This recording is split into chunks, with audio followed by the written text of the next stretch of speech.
students, in this video we are going to learn how to determine equilibrium output with the help of AS equal to AD approach.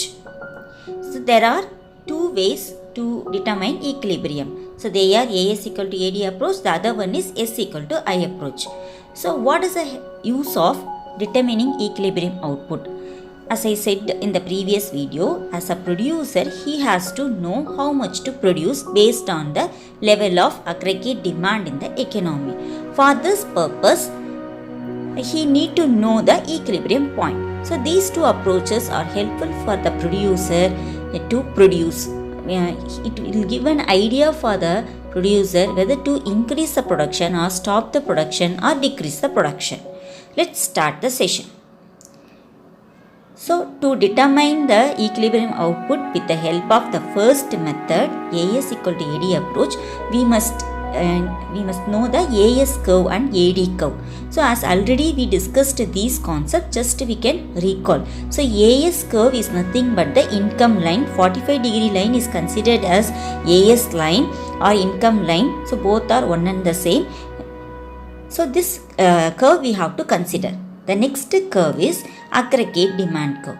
In this aggregate demand curve, we are considering only two sector economy, that is C and I.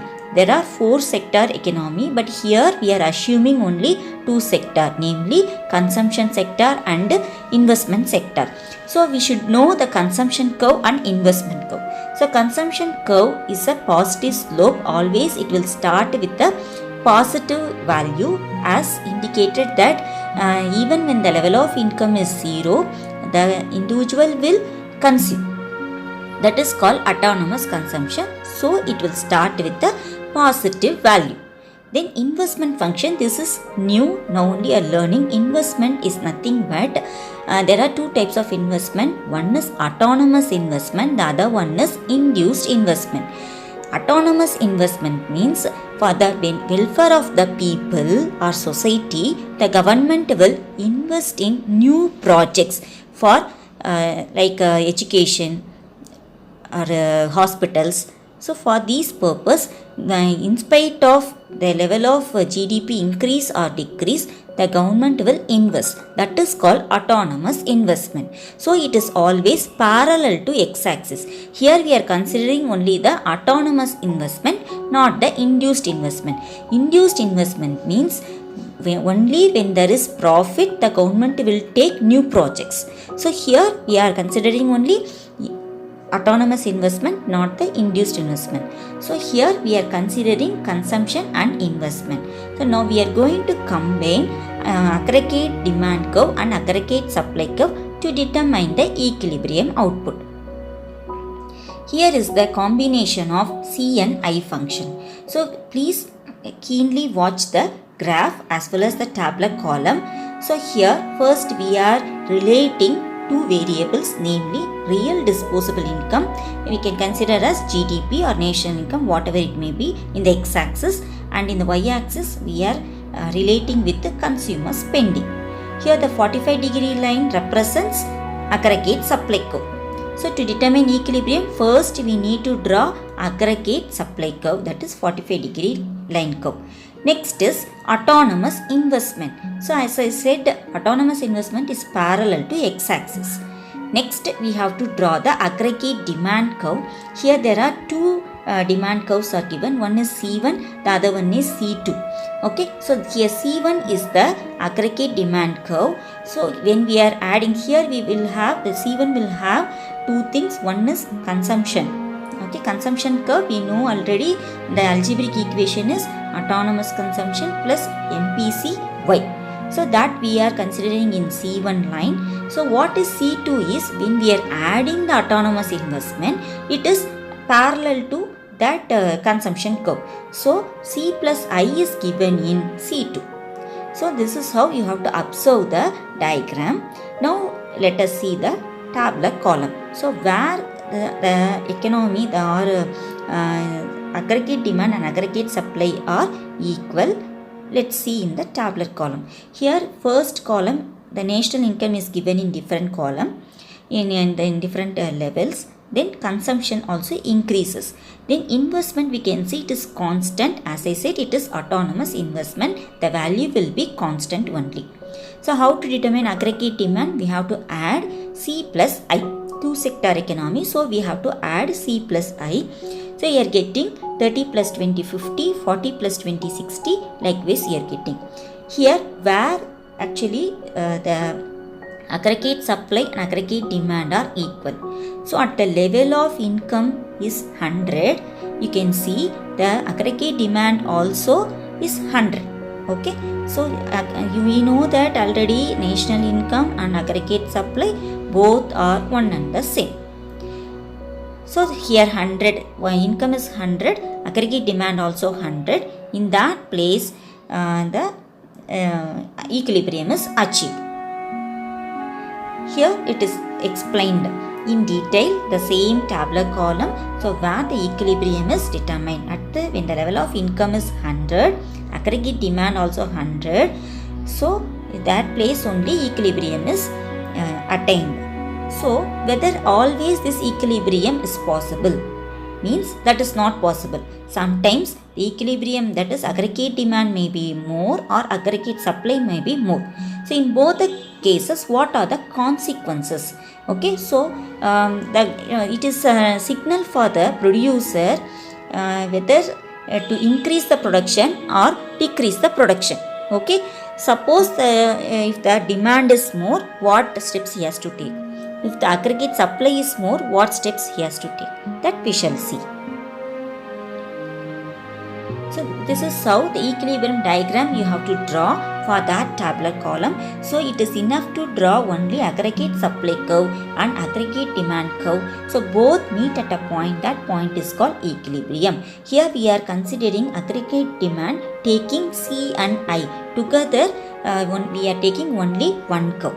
Okay, so there we have splitted and shown C1, C2, investment curve, aggregate supply curve, like that different curves we have discussed. In this, when they are asking the equilibrium diagram, it is enough to draw only aggregate supply curve and aggregate demand curve. So let's see what happens if aggregate supply is greater than aggregate demand. So supply means what? The producer will have lot of stock with him without selling. So in that case, what will happen? But there is no demand in the economy. So these are all the consequences. So supply of goods and services is exceeding their demand. So what will happen? There will be unsold stock. So to clear this stock, what the producer will do? He will cut the production. So cutting production means he will reduce the production. He won't produce again. Consequently, what will happen? Once production is reduced, he brings the level of output to the aggregate demand. So what is achieved? Equilibrium is achieved here. Here is the next case. What happens if aggregate supply is less than aggregate demand? Okay, this is the just opposite to the previous one. Here, supply of goods in the economy tends to be less than the demand. Okay, here supply is less and we couldn't satisfy consumer wants. So the producer here also will suffer loss. There also he will suffer loss. Here also he will suffer loss. So to maintain equilibrium, what the producer will plan? He will plan for greater production. Once he starts production, again he will equalize the aggregate demand. That is, he will bring it to the equilibrium. So here also equilibrium is restored.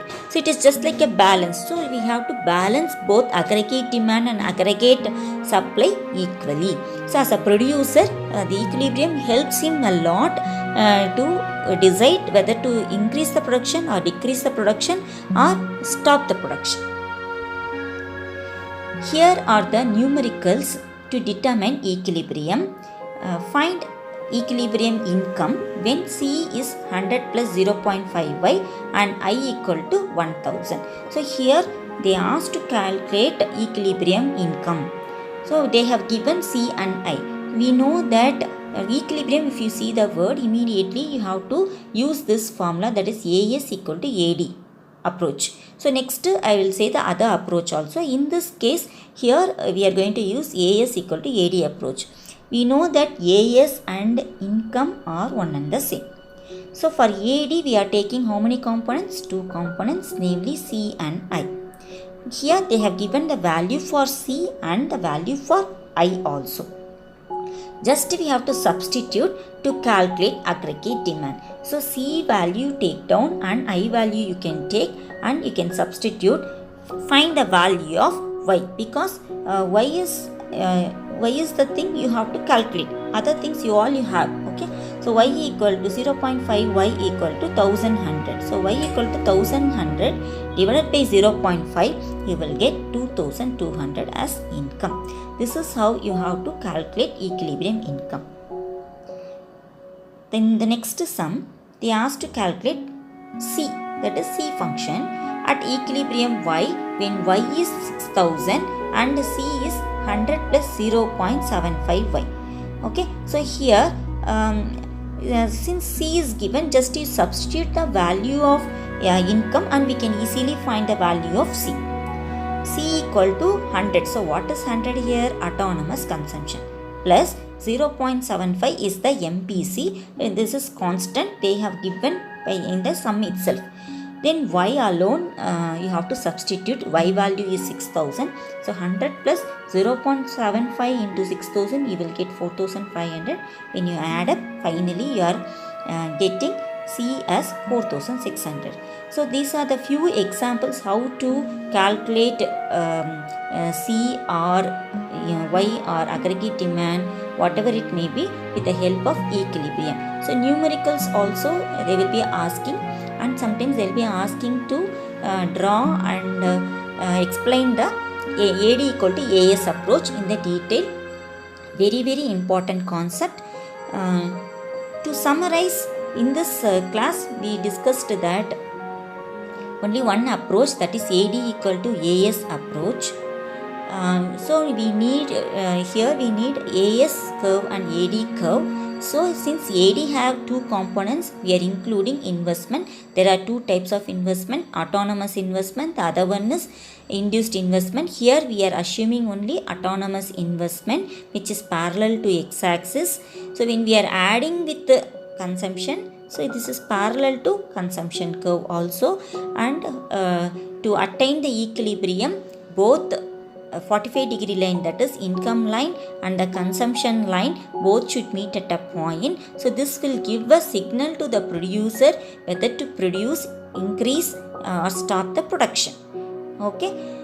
Then suppose if aggregate supply or aggregate demand is more or less, what are the consequences? So what steps the producer should take? All these we discussed in this session.